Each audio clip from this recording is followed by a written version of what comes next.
Our reckoning with our place in white America and with our role as we begin to think about how to become anti-racist allies to our friends of color is to reckon with that history, the whole thing, the good, the bad, and the ugly. If we don't face all of it, then we won't be able to expel white supremacy from sort of the death grip that it has over us. It feels so normal to us to be on top and to question everyone else's presence that we end up hurting other people's bodies. And so that's kind of where we were last week. I also wanted to take a minute and just tell you some of the things that I heard from you and that I learned from you last week. So one of those was to be precise. Don't be grandiose. Don't use stereotypes. Don't be extreme.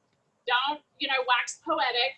Be precise about exactly what you mean and exactly like which thing you're talking about. And so I feel like I learned that from y'all and want us to commit to doing that together. I also heard from you and really appreciated learning from you that we need to start with ourselves, right?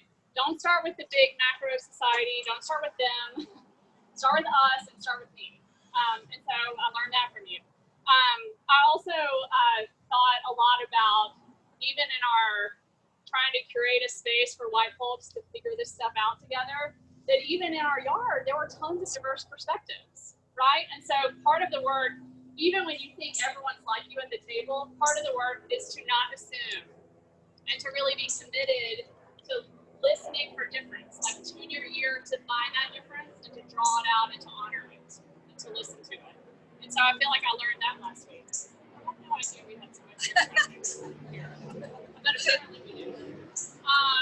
And then finally, the other two things is just to remember that here to try to hear truth, seek truth, learn truth, share truth, and that can be uncomfortable. It would be great if we committed to be like truth tellers and then everything was easy and fabulous all the time, but the truth is that it's often uncomfortable and difficult when you commit to a path of truth, but that doesn't mean that it's a personal attack. And so for us to just be aware of your body, be aware of yourself as you listen tonight and as you share, and I'll help you kind of process through that too. But hearing something that may or may not be true about white culture is not an attack about you, right? And it's not an attack about me. Okay, so as we begin, just to sort of quickly summarize, we talked about last week the status quo. The status quo is incredibly powerful. It's capable of doing great evil if we don't examine it. It's capable of hurting other people's lives. And it's very resistant to change.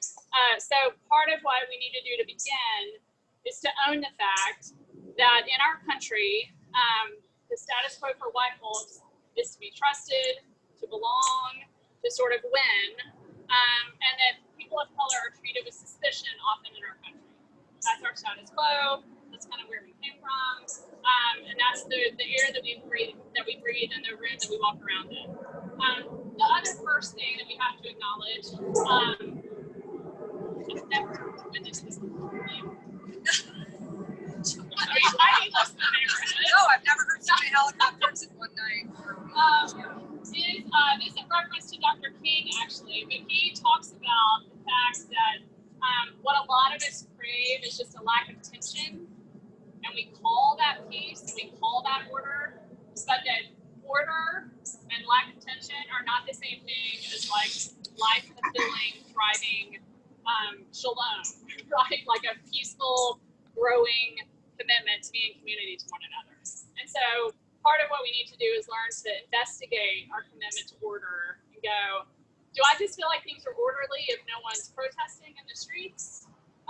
What does that order look like to someone who doesn't look like me, right? It's to investigate and question some of those ideas around order. And then I think we're all on the same page here, but I just want to, it's worth saying out loud because our norms are so powerful that we cannot care about other people and respond to their pain with a prove-it attitude, right? We cannot pretend to move toward another person who's hurting and be people who care about other people and at the same time go, nah, I think you probably deserve that. Or I want to hear the whole story before I get involved, right? Or I want to hear the whole thing before I get dirty with that. that there are some deep misgivings that we even have with ourselves about the commitments that we say we make. And that's what one of the handouts addresses. And so part of what we want to do, again, start with ourselves, don't start with them, start with us. Think about what you're committed to doing, what you say you're committed to doing, and then how you actually pursue that in your everyday life. So yes, the goal here, and this is borrowing from Ibram Kendi, is that we're not actually capable of not being racist. We are capable of becoming actively anti-racist. And that's what another one of the handouts is about. But that's a distinction, and we'll talk about that distinction more tonight. So Ibram Kendi has written a lot about this, and he basically argues that when we are more concerned with like labeling a person racist or pointing a finger and going, oh, that's racist, then there's a backlash of that goes, and I am not that, so I'm all good, right? We talked about this a little bit last week. So part of the work is, part of the goal is no longer to say, gosh, I just don't want to be racist, or I don't want to ever do anything that could expose me as a racist. Instead, part of the work is to say, how can I actively engage in observing my own behavior, in elevating and observing any racialized thinking that I have, any racialized bias that I have, any power that I use in unproductive ways. How can I see that thing and sort of call it out in a productive way? And so that's the work before us. The other thing I want to say as we begin is that Jamar Tisby has written a book called The Color of Compromise, and he has a podcast called Pass the Mic, I think. And he speaks really fluidly about, with no apology, that our country is just, if you live here, then you swim around in racism all the time. And he gives this great illustration of as if we're as if we are all in an airport in one of those like flat escalators, the people movers. And he says, if you live in America, and especially if you're a white person, then you kind of move through the world on the people mover. And he said you can stand there and not be actively racist, but you're moving in a racist direction just by being here. And so he argues, in order to stop being that way and committing to being anti-racist means you have to get off the people mover and turn around and go the other direction, right? That visual is helpful to me. I'm a visual learner. It's also difficult, right? Whenever I'm on the people mover things, I'm like, I am cheating and it is awesome. I am moving faster than all you other people, right? But when I get off of it, there's a loss there. You don't get to move as fast. You don't get to go in the same direction. You have to turn around and go somewhere else. And so I want us to have that image in our brains because we're going to reckon with it later. So part of the cultural norms of being on that escalator, and this is where we ended last week, are the following. And these are just things that we kind of discovered together. You helped me curate them a little bit. And these are things that I've noticed. But I think these are norms of sort of white culture in America. So one, I belong everywhere I go, and I earn my privilege. Others might have to earn their belonging, but I deserve mine. My hard work earned everything I have with hardly any outside help. The American dream is alive and well, and people who need the government are lazy. That's like a sort of deep-seated cultural norm for a lot of us. Another one is this, and this is very true of my family, and I'd invite you, again, don't start with big society, start with you. Like, what are the norms of how you were raised around these issues? So another one is this, don't rock the boat ever. Don't say things that make people uncomfortable. If people are gonna feel like you're calling them out, don't say it, right? Don't ever do anything, don't speak up, just leave it alone. People probably didn't even know what they were saying, right? And so there's this other norm of good manners sort of always wins, and it's bad manners to call evil evil. It's bad manners to call evil evil, right? It's good manners to leave evil alone and pretend like you didn't hear it, right? That's a cultural norm that we need to reckon with. Thirdly, the status quo is trustworthy and good if you're living right. And my kids say this to me. It's so heartbreaking to me, but they totally reckon with this and wrestle with this. And they hear about a shooting, one of them especially goes, I mean, he had to have been doing something wrong. Like, let me have his whole life story. I know he did something wrong. He deserved it, right? And so there's another cultural norm that if the system doesn't work for you, it's because you've acted out or you deserve the system to treat you the way that it's treating you. Like for good people, for people who obey the law treats them well. For people who are like learning well in educational systems, their teachers treat them well and advance them at the right rates. For people who deserve bank loans, banks treat them well, right? And so there's this other cultural norm of if you're living right, then life is good, right? And you can trust the status quo.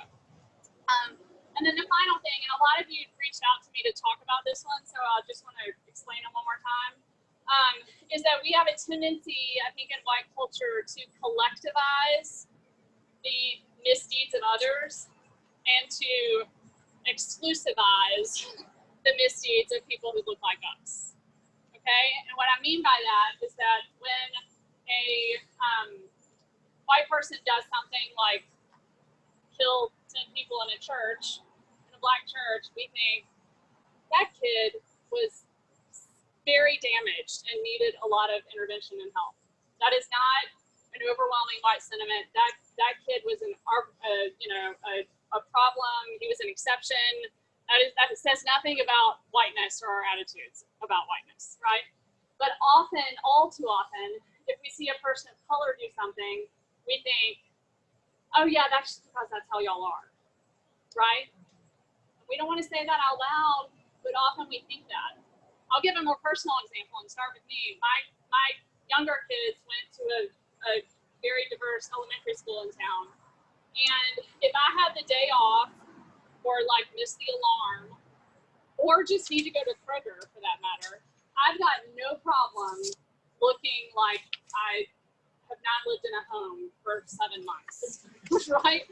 I've got no problem rolling out of bed in my house shoes and pajamas basically to go talk to the principal or to go speak to a manager somewhere. I've got no problem doing any of that because I assume I belong here. Like, you don't know me, and I trust my degree and I trust my income and I trust my standing in the community. Beyond that though, I also trust that they are not going to assume that all white people are lazy pieces who don't know how to dress to take their kids to school in the morning. That's a privilege that I have as a white person. But my black friends say, I would just love it if I could roll into class or work or school looking like you do. But if I do that, it makes the whole race look bad because we treat one person as if they're representative of the whole, right? And that's a thing that we only do in one direction. We often don't do that around other white people, but we do that around other people of color. I will argue with what I just said. I think we do that around certain subgroups, right? I'm from very, very, very redneck East Tennessee. And we do that with people that we call rednecks, right? Or we do that with people who vote differently than we do. We hear a bad justification of something and we go, well, that's because none of them know how to think, right? Or that's because all of them are jaded. So it's a way that we other people, basically. But because white culture is so powerful here, we just do it a lot for us. So to get more into the weeds, part of what we're talking about here is the status quo. And we ended last week by thinking about how we invest and how we might think creatively about divesting, pulling out of systems that are not great. And I think we could think helpfully about that when we think about the status quo. So where in your life, as you live throughout your day, as you make big choices and tiny choices, where could you begin to think, how am I investing in the status quo? How am I making sure things don't change? How am I keeping things exactly like they are? The key here is to begin to be a person. If you want to be an anti-racist ally, then the key is to think about how could you be a person who is divesting from or challenging or resisting the status quo. And ways that you can do that are to to notice that norms don't work for everybody. The norms that we uphold work for us, but they might not. How do they fit for your colleague who doesn't look like you? How do they fit for your friend who doesn't have the same number of figures in their income that you have, right? How do they work for your married or unmarried friend? How do they work for your friends with kids or not kids, right? So think about how norms affect other people. That's one way to divest from the status quo. Question how we got where we are and notice who's in and who's out. Like, who's this working for? Who's it not working for? That's another helpful way that you could think about how you're upholding or resisting the status quo. Part of this work, though, takes a sacrificial humbling of self for the benefit of others. If you're going to step off that people mover in the airport, other people are going to keep going really fast, and you're not, right? Because you're choosing to go in another direction. It might take some sacrifice for you to do that well. And then finally, to think about how you use your power. Are you going to use your power to protect yourself and to sort of invest in your own norm, in your own status quo, and your own keeping things going? Or are you going to use your power? Are you going to believe that you have infinite resources of power and you live in abundance with gratitude? And so you have the capacity to use your power to take care of someone else or to think about someone else. Okay, and we're going to get a lot more specific into the details right now. So part of this, I just want to check in for a second. Part of this is hard to think about. It's exhausting to think about every decision you make and who am I leaving out and how am I promoting an evil status quo and how can I resist the status quo? I mean, sometimes you just want to go to dinner, you know? Sometimes you just want to buy a house in the neighborhood and then not be the person who's helping gentrify a whole community, you know? But it's hard. But part of this happens because we have biases. And this is a really important point that we touched on last week that I want to use to get into this week. When we have unchecked implicit bias, it can lead to explicit oppression and dismissal and wounding. Okay? And that's worth repeating. When we have unchecked, unconscious, bias we're not even aware of, those little tiny things that influence the way we think about our communities, when they're unchecked, they lead to explicit damage to other people's bodies, okay? And there are examples all in our society, in our common air that we breathe. Remember Starbucks? A few years ago, there were two African-American men waiting for a business partner or a colleague or a friend, and so they sat down without ordering. We're waiting for the friend to order. Well, the Starbucks employee had presumably some implicit biases, and I have no idea why she called the police, but her implicit biases led to an explicit dismissiveness and hurtful experience for these two guys. Part of her implicit bias was they don't actually want to order coffee, they just want to sit here and use our AC. Right? Or they're here to manipulate the system. And if you're going to be a customer, then you actually have to buy something. Part of it was they don't belong here. And so if they're not going to do the norm, I'm not going to ask them. I'm just going to assume that they don't know how it works in suburban, wherever we are. If you're going to be in our restaurant, you have to order something. And so instead of hearing that bias and going, you know, I'm assuming that they're just here to abuse our system and drink our water for free and use our restrooms and use our AC. Maybe they're here because they're waiting on a colleague. I'll go ask them. They just called the police, right? And Starbucks, to their credit, had a pretty significant turnaround and said, we really need to address the way that our employees have biases because they come from all over the place, and we need to come up with some protocols. We need to address these implicit biases, right? Another great example is the Central Park situation that happened a month and a half ago, right? A woman was breaking the rules, and when she was called out for breaking the rules, her implicit bias led to an explicit verbal attack on a person and the calling of the police to use an even worse bias to say an African-American male is threatening my life, because she knew what that bias would lead to, right? And so again, is she a terrible person? No.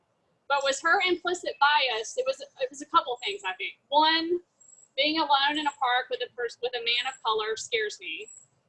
That's part of it. Two, I'm allowed to break rules that I think are stupid.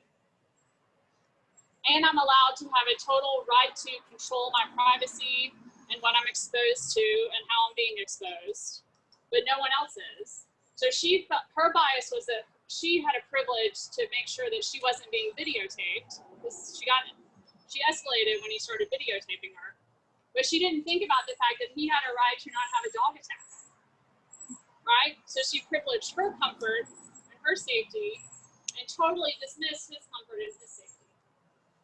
Her implicit bias was unchecked and it led to harming him, right? And then the other example that's heartbreaking to me that I think about all the time because I have to wrestle with it is in our educational system. In Metro Nashville, about 70% of our students are kids of color, and the vast majority of teachers are white females. And so, so many kids who start with getting a record as juveniles end up in the system later in life. And so for a lot of these young women, if they're not taught really, really thoughtfully about how to check their biases, there's nothing wrong with bias, but you've got to check them. They cannot control your instincts or they will hurt people. And so for these young women, they are used to growing up around other white males. They know exactly what it feels like when a white brother raises their voice at them, right? Or gets angry. They have no problem, most of them, telling a white male to settle down. I'm not afraid of you, sit down, right? But they've been taught through our culture, through that people mover, that Black males are violent and scary and will hurt you. And so if a Black kid in their classroom has a bad day and loses his temper or raises his voice or stands up when she tells him to sit down, her implicit bias leads to explicitly hurting him and she calls for the school resource officer, right? There is nothing wrong with her bias as long as she learns to wrestle with it and check it. But these implicit biases can lead to really hurting people's lives, right? And we all have them. It depends on what we do with our power. So how do we actually become anti-racist advocates? The goal is not to prove that you're not racist. It's to become actively anti-racist. And so there's 40 suggestions that I pulled from my Twitter feed. 3 years ago, I started just putting out an idea to be actively anti-racist every day. Because I thought, this word is so big and no one knows what it means, and I'm just going to throw out some ideas, right? Some of them are redundant, but they're just practical little bitty things that you can do to be anti-racist. So part of being anti-racist, again, is to observe and confess your racialized thinking. Don't be ashamed of it, like see it, and see what it does to other people, and wrestle with it. Another thing you can do is to notice when your instincts prioritize comfort above everything else. We talked a lot about that last week. Right? Notice when your comfort is the thing that's red flagging you. If it's your discomfort, it doesn't mean you need to bail. It doesn't mean you need to hit eject. It means you need to lean in and notice, oh wow, I am so rarely uncomfortable. Abandoned when I feel uncomfortable, right? It makes me want to exert control or leave the situation. Part of being anti-racist is listening to and following others who have thought about racism a lot longer than you have. Right? So listen to people of color. We've talked about that. You've got resource sheets. And then part of it is definitely confronting white supremacy, exploring how you depend on it, and facing the destruction it causes. Okay? The other two things are really important. Knowing the difference in equity and equality. And one of your sheets has definitions of things. You can look at the difference in equity and equality there. But the key here is to notice the difference in intention and outcome, and I'll share another personal example. So I teach at a university that is trying really hard to be more inclusive, and 2 years ago, the power structure there is mostly white and mostly Christian, but 2 years ago they decided to invite minority communities of students to the president's home to have dinner and to get to talk with them, to talk with these students, to get to hear what they thought about life and about the university, and just to get to know them, okay? So the intention was to say, we value you and we want you to come and have access to us, the power structure, and we want to know you and hear from you and let you know that we value you. Okay? Good intention. The outcome, though, was nothing like their intention. The outcome is that their home was decorated with cotton on the dining room table, in every room, big centerpieces of cotton everywhere, which was all the rage 2 years ago. And so that initially felt the opposite of hospitable to the students. All Black students going into this very expensive home with cotton everywhere, right? And then when they asked them to share, the sort of executives shared a lot about how great they are and how woke they are, and then invited the students to say, tell us how being here has been such a gift to you. Like, tell us what you love about this community. Tell us about how it's helped you and challenged you and helped you grow, right? And so when students later tried to say, hey, we so appreciate you trying, but the outcome was that we felt actually very unseen, very unheard, very edited. We didn't feel cared for. Their response was, but we had good intentions. And we didn't really make those decisions anyway, so it's not on us, okay? And I share that story because I do that all the time. I get defensive about my intentions. If my intentions were good, then you're not allowed to have your feelings hurt, right? Some of you run companies. Lots of companies now are trying to hire people who don't look like their average employee. And so they've got these robust HR departments, and they've got these like massive plans for what happens if someone feels, discriminated against, a woman or a person of color or a different religion. Like, what happens if something happens in the workplace? And so they say, you're going to have like a coach that you can go to. You can go to the HR department and we'll listen to you, right? Good intention. But we have to focus on the outcome of how the person felt experientially, not on our intention. Again, decenter your own goals, and decenter your own comfort, and decenter your own intention. It's not about what you were trying to do. It's about what they actually experienced. And so when people inevitably run into some sort of discriminatory moment, or where they don't feel comfortable or don't feel welcome, and they use all the great techniques that they were told to use and rely on, Austin Channing Brown talks about this a lot. They're not told, gosh, we failed, I'm so sorry. Instead, they're told, oh, I didn't mean that. I think you're being sensitive. Or I think you're overreacting, right? And the reason that we react that way is because we love our intentions. If my intentions are good, then it doesn't matter if the outcome was disastrous for you.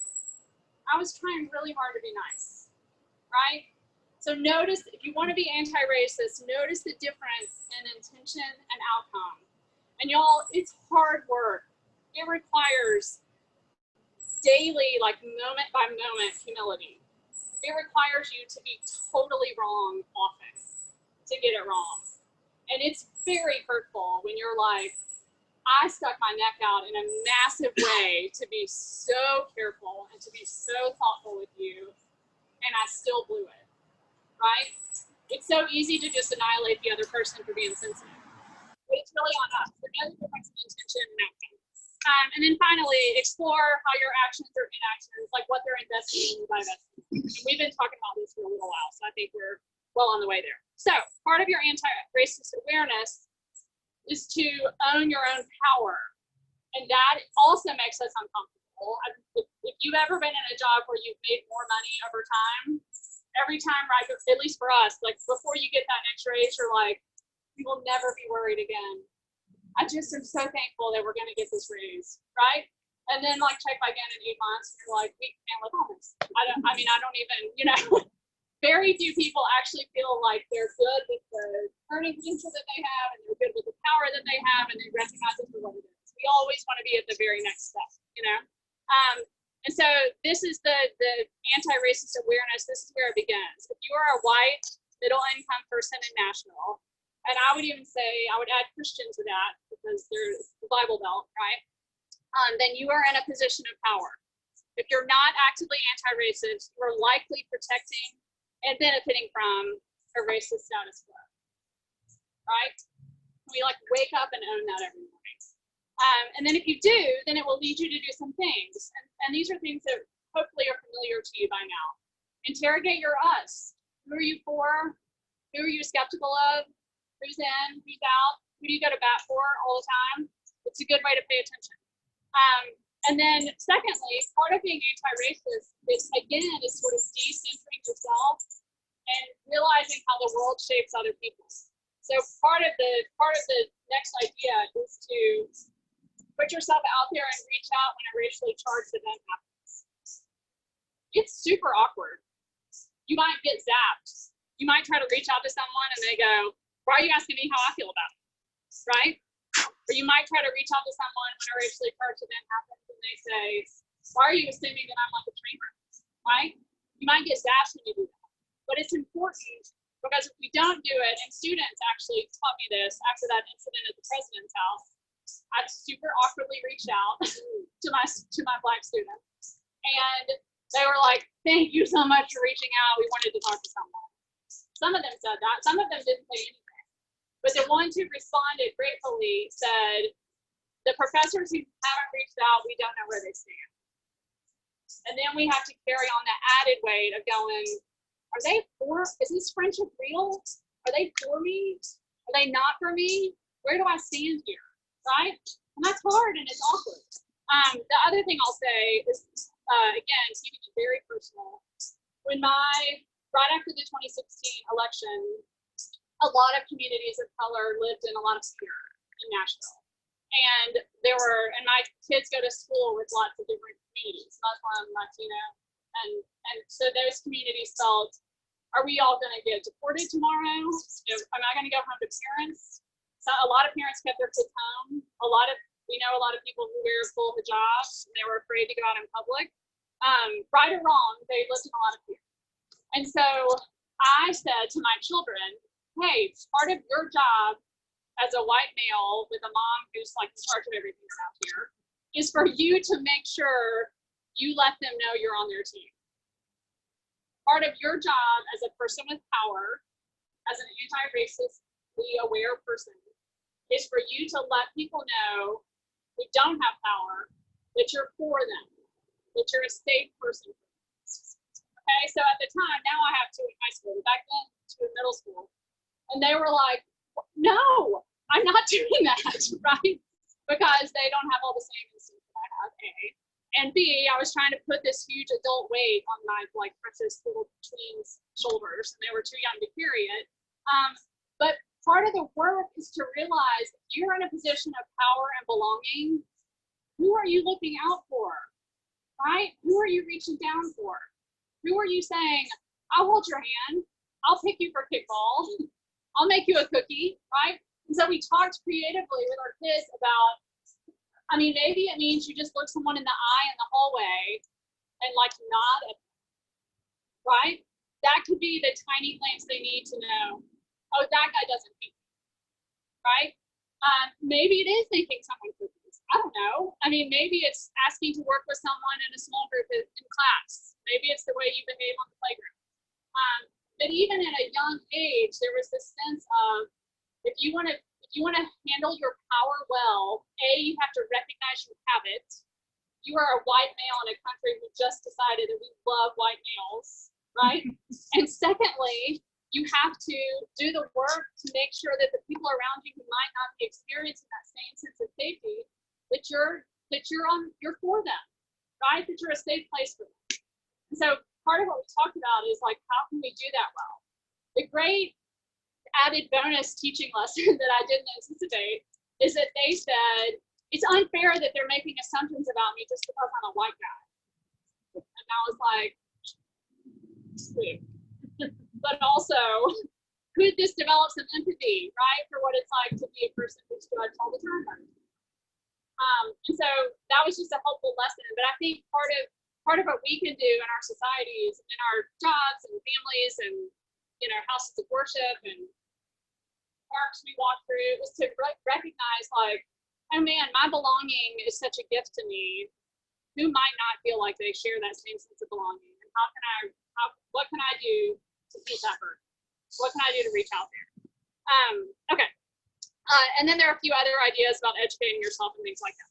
All of this, I think, I hope not, but might be leading you to feel somewhat guilt or shame or sort of blame. And so I just want to quickly touch on white guilt and white fragility and really call it out. It's not productive. White guilt is so natural for us to feel when we recognize these things, but it's not a productive, it doesn't lead anywhere. Instead, it often leads to us feeling overwhelmed or powerless. It leads us to white fatigue. It can lead us to feel like it's unfair that we're being judged because of our skin color, right? Those feelings are very real for a lot of people struggling with white guilt. And above all, it makes us want to tap out, okay? This leads us to feeling a lot of white fragility. White fragility, there's a great book by Robin DiAngelo that's everywhere right now. I highly recommend it. But white fragility is basically the product of a society where lots of us never talk about race, and lots of us can't ever not talk about race, right? And so because we're not familiar with it, because we're not comfortable with it, we get really uncomfortable when people talk about it. And we feel defensive, we feel attacked, and that makes us feel terrible. And because we're not taught, we don't have productive ways to deal with that, it leads to more and more fragility, right? And so white fragility requires us to recognize that our good intentions didn't necessarily lead to good outcomes. That's grown-up thinking and grown-up work. It's hard to do that, right? But if we just think to our intentions, then we're going to end in the gutter of white fragility. It also makes us rub up against the sort of racist label that we all fear with trembling so much, right? Nobody wants to be racist. If you immediately feel attacked, like someone's calling you a racist or asking you what you meant by a comment or why you did a certain thing, that's a white fragility move to feel so attacked, right? If someone just asks you to clarify, that's the root of white fragility, right? And so if we don't reckon with and fight with and really wrestle with white fragility, then it will lead us to very bad places. So once our fragility once again centers our feelings at the expense of others, right? When you feel consumed with your own fragility, you are consumed with yourself. And that's rough. And there's nothing wrong with feeling that way. It's only wrong if we leave it there, right? We have to see it for what it is and then move on. The other option for white fragility, and then I'm going to land the plane quickly, is to move toward embodied solidarity instead.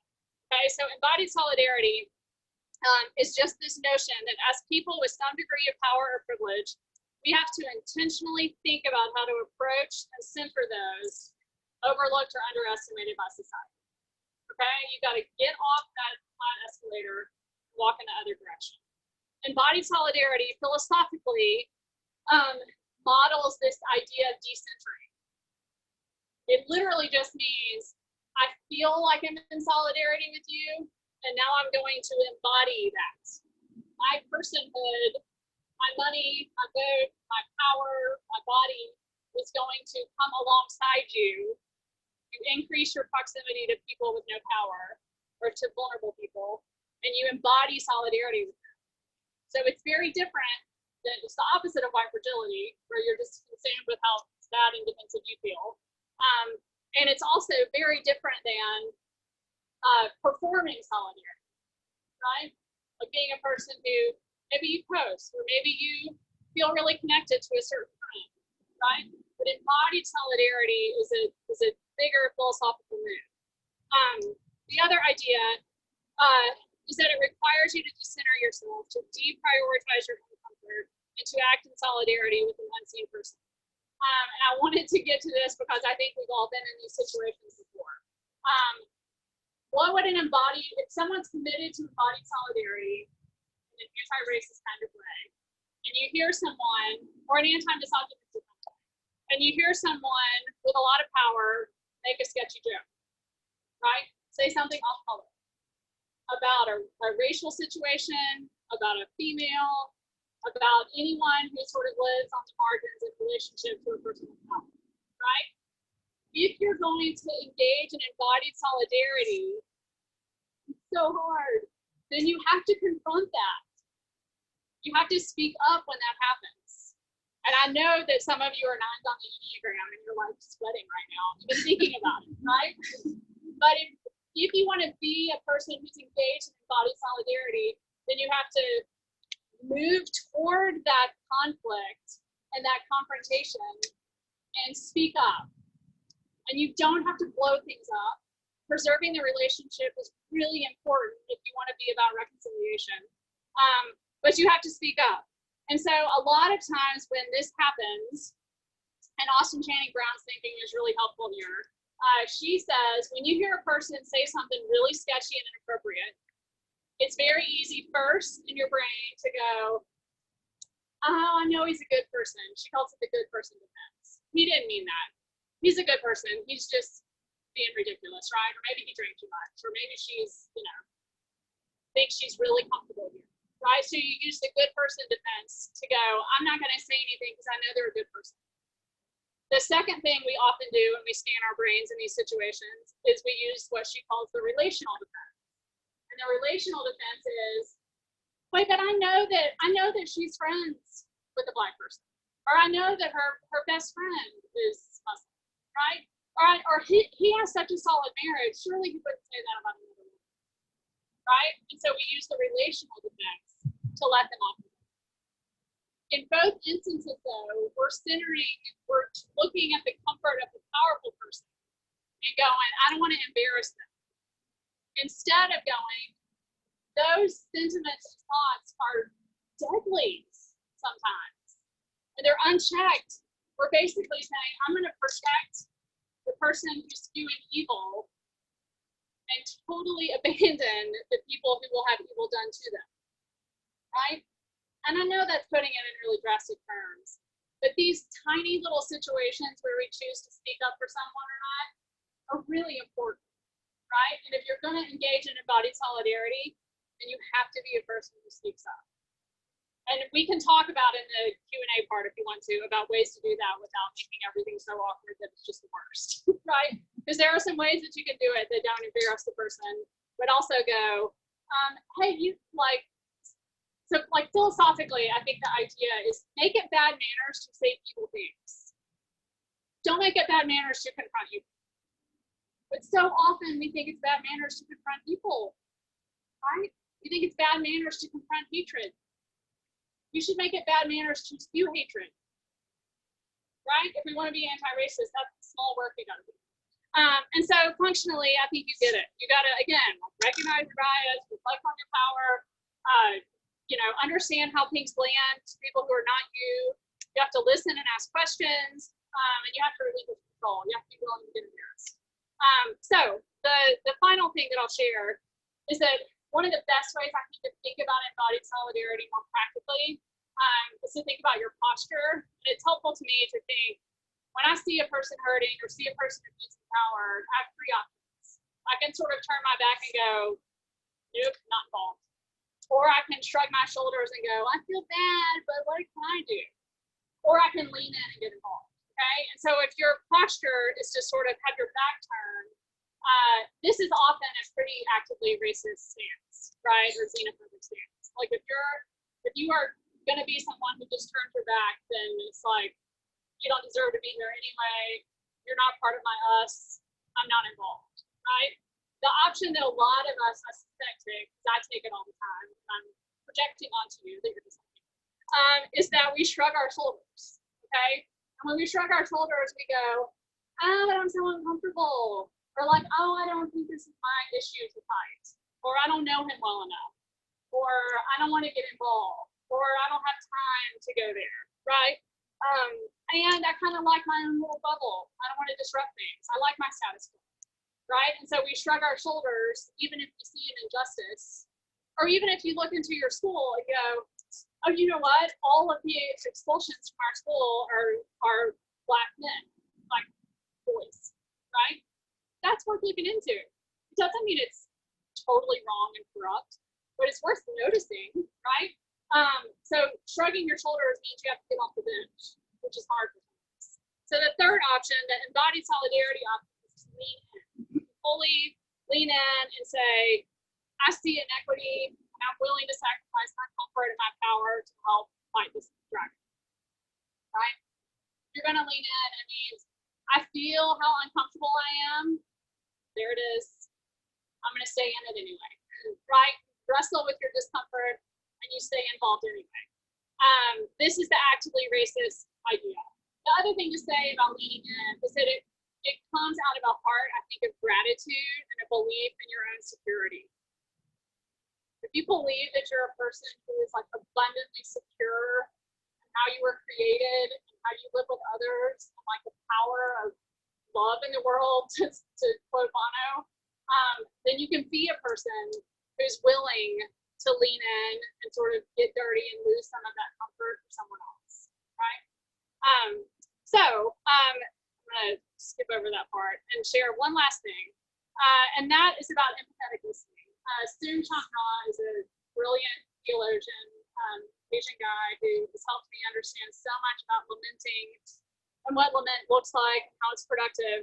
And he says, just reach a hand across. Let's be equals and partners. I don't need you to rescue me, just like you don't think you need me to rescue you, right?